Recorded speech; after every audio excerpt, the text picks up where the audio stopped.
नमस्कार, भारत एक्सप्रेस देख रहे हैं आप। मैं हूं आपके साथ रहीम अहमद खान। भ्रष्टाचार बनाम सियासी अत्याचार, मोदी बनाम मुद्दों पर सिमटता जा रहा है चुनाव। बीजेपी लगातार अपने इलेक्शन कैंपेन में अपोजिशन को मुद्दे पर घेर रही है कि विपक्ष देश को तोड़ना चाहती है और मोदी देश को आगे ले जाना चाहते हैं। इसी तरह से बीजेपी का इलेक्शन कैंपेन अब चल रहा है।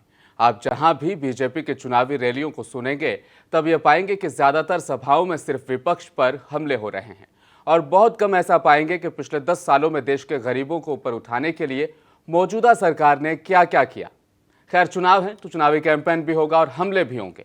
इसी कड़ी में आज पीएम मोदी ने आज आजादी के बाद से अब तक कांग्रेस ने देश को किस तरह से तोड़ा है उसका जिक्र किया है। साथ ही राहुल गांधी ने आज देश के गरीबों को और गरीब करने का इल्जाम मौजूदा सरकार पर लगाया है।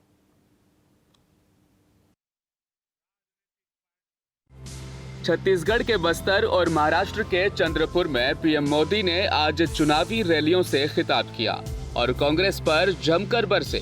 वहीं राहुल गांधी भी कहां पीछे रहने वाले थे। राहुल गांधी मध्य प्रदेश के सिवनी और शहडोल में चुनावी रैलियों से खिताब करते नजर आए। मौजूदा सरकार पर देश का बेड़ा गर्क करने का इल्जाम भी लगाया। अब जैसे जैसे चुनाव की तारीखें नजदीक आ रही हैं, अब एक दूसरे पर इल्जाम लगाने का ये सिलसिला और जोर पकड़ेगा। पीएम मोदी ने एक बार फिर कांग्रेस पर देश को तोड़ने का इल्जाम लगाया।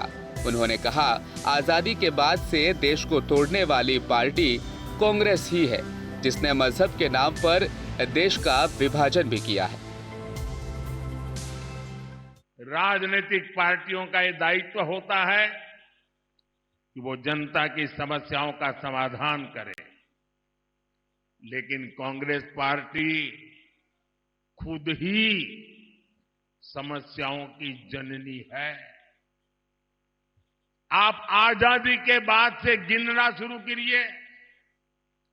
देश का विभाजन हुआ, मजहब के नाम पर ये विभाजन किसने करवाया? किसने करवाया?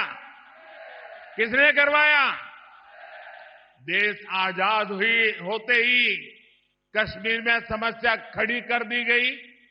कश्मीर में समस्या किसने पैदा की? जरा पूरी ताकत से बताइए, दिल्ली तक आवाज जानी चाहिए। ये कश्मीर को किसने मुसीबत में डाला?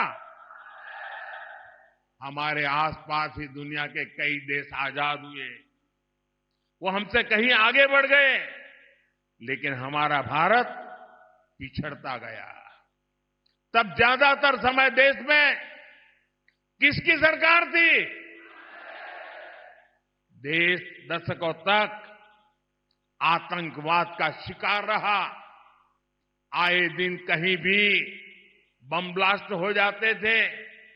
तुष्टीकरण के लिए आतंकवादियों को संरक्षण कौन देता था? आतंकवादियों को संरक्षण कौन देता था? देश में नक्सलवाद जैसी समस्या इतनी विकराल हो गई। ये लाल आतंक किसकी देन था? किसकी देन था?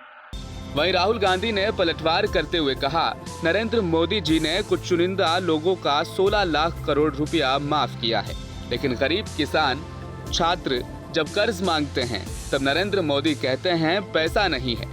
अगर नरेंद्र मोदी अरबपतियों को पैसा दे सकते हैं तो कांग्रेस पार्टी पिछड़ों, आदिवासियों, गरीबों को पैसा देगी। नरेंद्र मोदी जी अरबपतियों को पैसा दे सकते हैं तो कांग्रेस पार्टी गरीबों को, किसानों को, आदिवासियों को, पिछड़ों को, दलितों को, गरीब जनरल कास्ट के लोगों को भी पैसा दे सकती है। तो सबसे क्रांतिकारी कदम, शायद दुनिया में पहली बार कोई भी पार्टी ऐसा कदम लेने जा रही है। महालक्ष्मी योजना, हिंदुस्तान के हर गरीब परिवार में एक महिला को कांग्रेस पार्टी एक साल में 1 लाख रुपए बैंक अकाउंट में डालने जा रही है। हर महीने आपके बैंक अकाउंट में हजारों रुपए आएगा।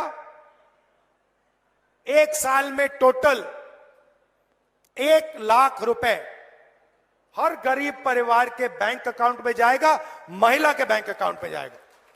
इससे हिंदुस्तान का और हमारे गरीब परिवारों का की जिंदगी बदल जाएगी। क्रांतिकारी काम है। आप सोचो, एक परिवार है, गरीब परिवार है मध्य प्रदेश में, मजदूरी करते हैं, 3-4 हजार रुपए की उनकी आमदनी है। हमारी सरकार आने के एकदम बाद उस परिवार को बैंक अकाउंट में हर साल 1 लाख रुपए मिलेगा। मतलब परिवार की जिंदगी बदल जाएगी। और ये हम हर गरीब परिवार के लिए करने जा रहे हैं। उन्होंने 22 लोगों का कर्जा माफ किया, हम करोड़ों लोगों की, करोड़ों परिवारों की जिंदगी बदलने जा रहे हैं।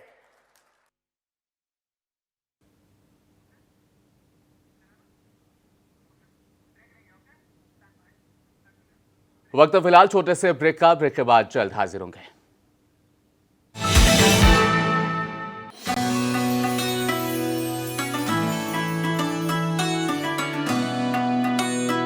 माह रमजान की इबादतों और रोजों का सिला, ईद का दिन यानी इनाम का दिन, बच्चों के चमकते चेहरे, बुजुर्गों की दुआएं, खुशियां और मुबारकबाद।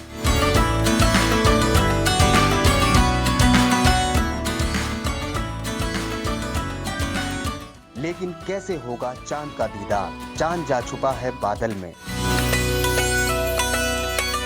नाजरीन, हम आपके लिए ला रहे हैं हिंदुस्तान के मुख्तलिफ शहरों से हिलाल ईद का रास्त टेलीकास्ट 9 अप्रैल बरोज मंगल शाम 5:30 बजे सिर्फ मुंसिफ टीवी पर।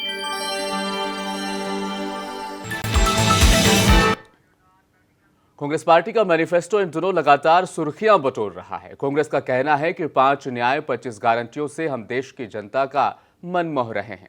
वहीं दूसरी तरफ बीजेपी कांग्रेस मैनिफेस्टो पर लगातार हमलावर है। लेकिन बीजेपी को आज सुप्रिया श्रीनेत ने तगड़ा जवाब दिया। क्या है पूरा मामला, तफसील से आपको बताते हैं।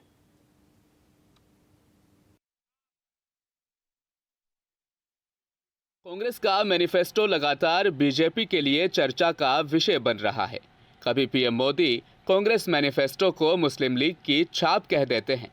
कांग्रेस के घोषणा पत्र में पूरी तरह मुस्लिम लीग की छाप है और इस मुस्लिम लीग वाले घोषणा पत्र में जो कुछ हिस्सा बचा खुचा रह गया, उसमें वामपंथी पूरी तरह हावी हो चुके हैं। तो कभी कहते हैं कांग्रेस के मैनिफेस्टो से देश के टुकड़े करने की बू आती है। आप देखिए, हर पन्ने पर भारत के टुकड़े करने की बू आ रही है। कांग्रेस के घोषणा पत्र में वही सोच झलकती है जो सोच आजादी के समय मुस्लिम लीग में थी। मुस्लिम लीग के उस समय के विचारों को कांग्रेस आज भारत पर थोपना चाहती है। और अब बीजेपी के नेता भी तंज कस रहे हैं कि देश के लोगों पर अन्याय करने वाली कांग्रेस के मुंह से न्याय की बात करना अच्छा नहीं लगता। उधर भाजपा के राष्ट्रीय अध्यक्ष जेपी नड्डा ने घोषणा पत्र को मुस्लिम लीग का घोषणा पत्र कहकर सियासत को और गरमा दिया है। मैंने कांग्रेस के मैनिफेस्टो को देखा, मुझे आश्चर्य हुआ कि यह कांग्रेस पार्टी का मैनिफेस्टो है या मुस्लिम लीग का मैनिफेस्टो है। देश को बांटने के लिए और सत्ता को हथियाने के लिए कहां तक कांग्रेस पार्टी जा सकती है, इसका अंदाजा नहीं लगाया जा सकता। अपने मैनिफेस्टो के सहारे चुनाव लड़ने वाली कांग्रेस पार्टी आज बीजेपी पर पलटवार करती नजर आई। कांग्रेस की राष्ट्रीय प्रवक्ता सुप्रिया श्रीनेत ने कहा, आखिर मुस्लिम लीग से नरेंद्र मोदी का ऐसा कौन सा प्रेम है जो बार बार छलक उठता है। 1942 में जब महात्मा गांधी के आह्वान पर भारत छोड़ो आंदोलन चल रहा था, उस समय मौलाना आजाद कांग्रेस के अध्यक्ष थे और सारा देश सड़कों पर था।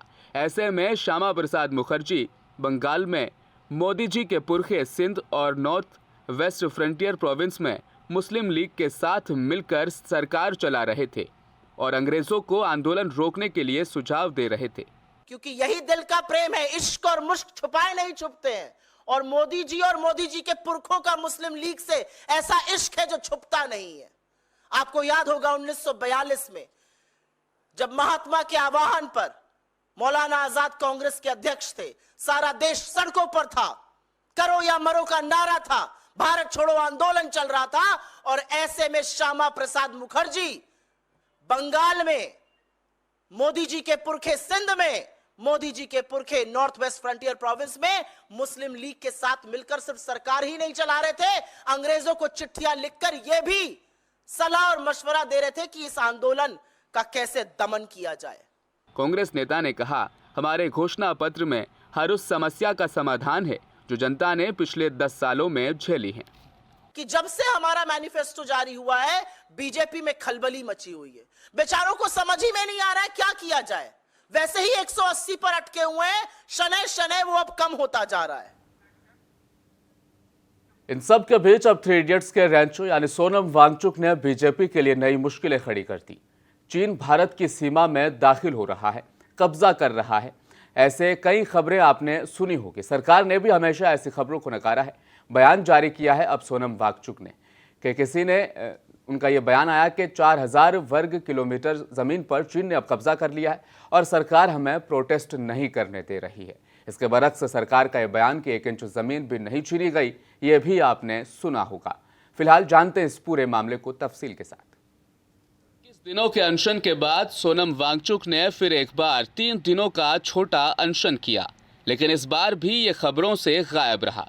लद्दाख अपनी परेशानियों को लेकर अपनी आवाज़ अब बुलंद तक नहीं कर पा रहा। सोनम वांगचुक का कहना है ये पश्मीना मार्च लद्दाख के उन चरागाहों में चीनी घुसपैठ को उजागर करने और ज़मीनी हकीकतों को सामने लाने के लिए निकाला जाना था, लेकिन अब हमने इस मार्च को रद्द करने का फैसला किया है।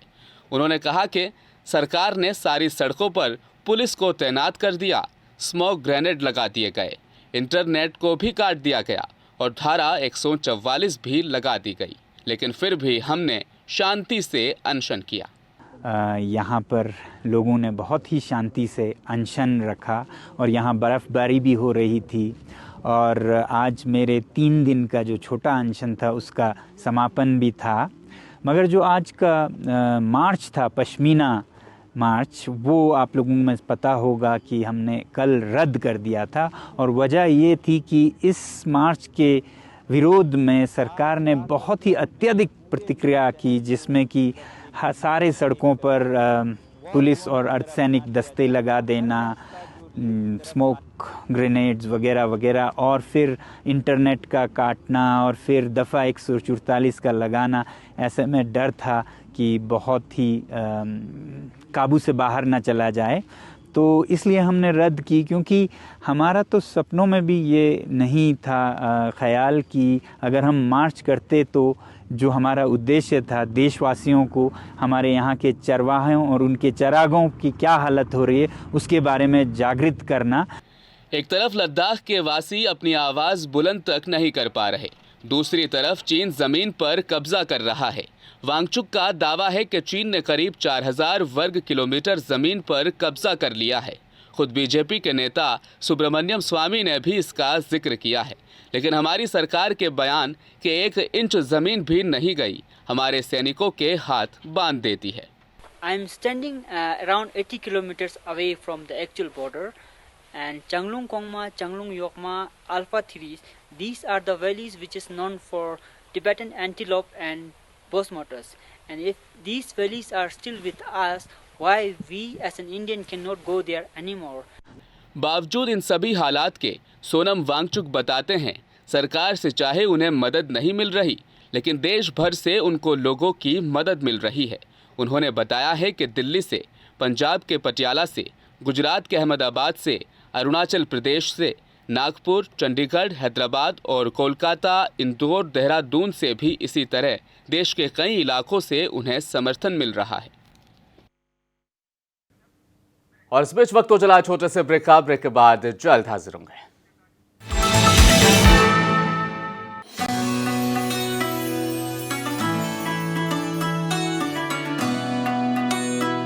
माह रमजान की इबादतों और रोजों का सिला, ईद का दिन यानी इनाम का दिन,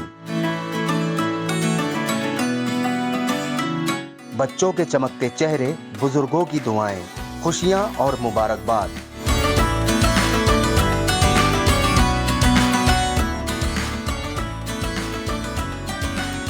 लेकिन कैसे होगा चांद का दीदार? चांद जा छुपा है बादल में। नाजरीन, हम आपके लिए ला रहे हैं हिंदुस्तान के मुख्तलिफ शहरों से हिलाले ईद का रास्त टेलीकास्ट 9 अप्रैल बरोज मंगल शाम 5:30 बजे सिर्फ मुंसिफ टीवी पर।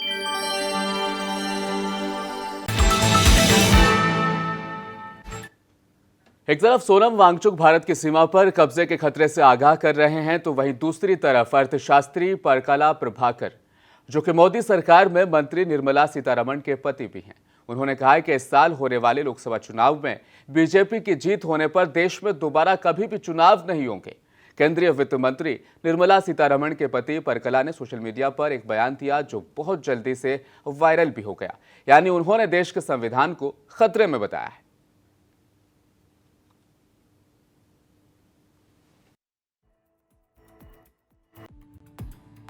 मैं प्याज नहीं खाती कहने वाली बीजेपी सरकार की मंत्री निर्मला सीतारमण के पति परकला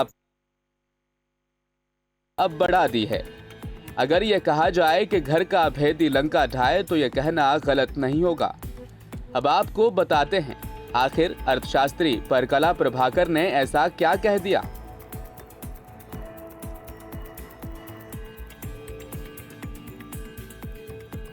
उन्होंने कहा, देश में इस चुनाव के बाद कभी चुनाव नहीं होंगे। जी हां, बिल्कुल सही सुना आपने। उनका यह दावा है कि अगर पीएम मोदी तीसरी बार पीएम बनते हैं तो देश में चुनाव नहीं होंगे। केंद्रीय वित्त मंत्री निर्मला सीतारमण के पति परकला का यह बयान सोशल मीडिया पर तेजी से वायरल हो रहा है।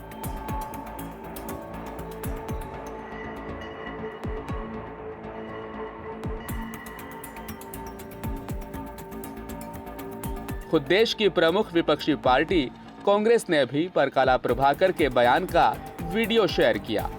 उन्होंने यहां तक दावा किया कि मणिपुर जैसे हालात पूरे देश में बन सकते हैं। परकला प्रभाकर ने एक निजी इंटरव्यू में इसका दावा किया है। उन्होंने कहा, 2024 में अगर फिर से मोदी प्रधानमंत्री बने तो देश में फिर कभी भी चुनाव नहीं होंगे। 24 का कुछ चुनाव जो होगा आगे, अगर ये सरकार वापस आए तो उसके बाद चुनाव होगा ही नहीं। और देश का संविधान, देश का भी जो नक्शा है आपके सामने, ये पूरे से पूरे बदल जाएगा। आप इसको पहचान भी नहीं सकते। और एक बात, अभी जो उसको काटो, उसको ये करो, उसको बाहर कर लो, उसको जाने दो, उधर पाकिस्तान जाने का है, ये इसको ये करना है, ये ऐसी बातें आप सुने दे रहे हैं ना आपको, इधर से उधर से, उत्तराखंड से और धर्म संसद से, इधर से उधर से, इसको ये नहीं खाना है, उसको वो नहीं खाना है, ऐसा सुन रहे हैं ना। ये ऐसी बातें आप ऐसी बातें लाल किले से सुनेंगे। देश का संविधान बदल दिया जाएगा।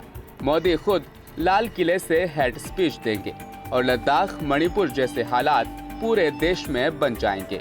अगर बीजेपी सरकार में मंत्री रहने वाली निर्मला सीतारमण के पति ही इस तरह की बात करें तो ये गंभीर विषय तो है, सोचने वाली बात तो है। पिछले कई सालों से विपक्ष सरकारी एजेंसियों के गलत इस्तेमाल का इल्जाम लगा रही है, लेकिन सरकार की खामोशी को देखते हुए आज टीएमसी नेताओं ने इलेक्शन कमीशन के सामने इस मुद्दे को उठाने की कोशिश की और चुनाव आयोग से मांग की कि सरकारी एजेंसियों के प्रमुखों को चुनाव के दौरान हटा दिया जाए ताकि चुनाव इंसाफ के साथ निष्पक्ष तरीके से करवाया जा सके। लेकिन इस बीच दिल्ली पुलिस ने टीएमसी नेताओं को हिरासत में ले लिया। जानते हैं पूरा मामला।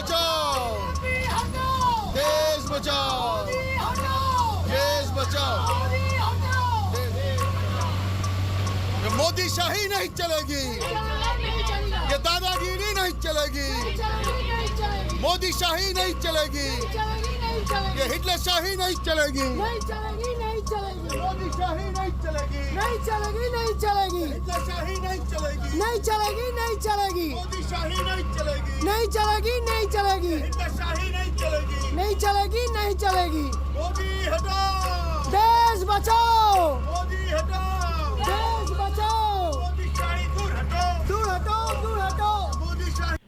चुनाव से पहले बंगाल में एक बार फिर टीएमसी सरकारी जांच एजेंसियों के गलत इस्तेमाल को लेकर धरना कर रही थी। 24 घंटे के धरने पर बैठकर विरोध दर्ज कराना उनका मकसद था, लेकिन टीएमसी सांसदों को पुलिस हटाने का प्रयास भी कर रही थी और धरना पूरा होता उससे पहले ही पुलिस ने 5 मौजूदा सांसदों और 4 एक्स सांसदों को हिरासत में ले लिया। टीएमसी नेता ने कहा, हम शांति से प्रोटेस्ट कर रहे थे, लेकिन तानाशाही रवैये से हमें गिरफ्तार कर लिया गया। Injury has got worse, but we are here to fight. So we will carry on our peaceful dharna.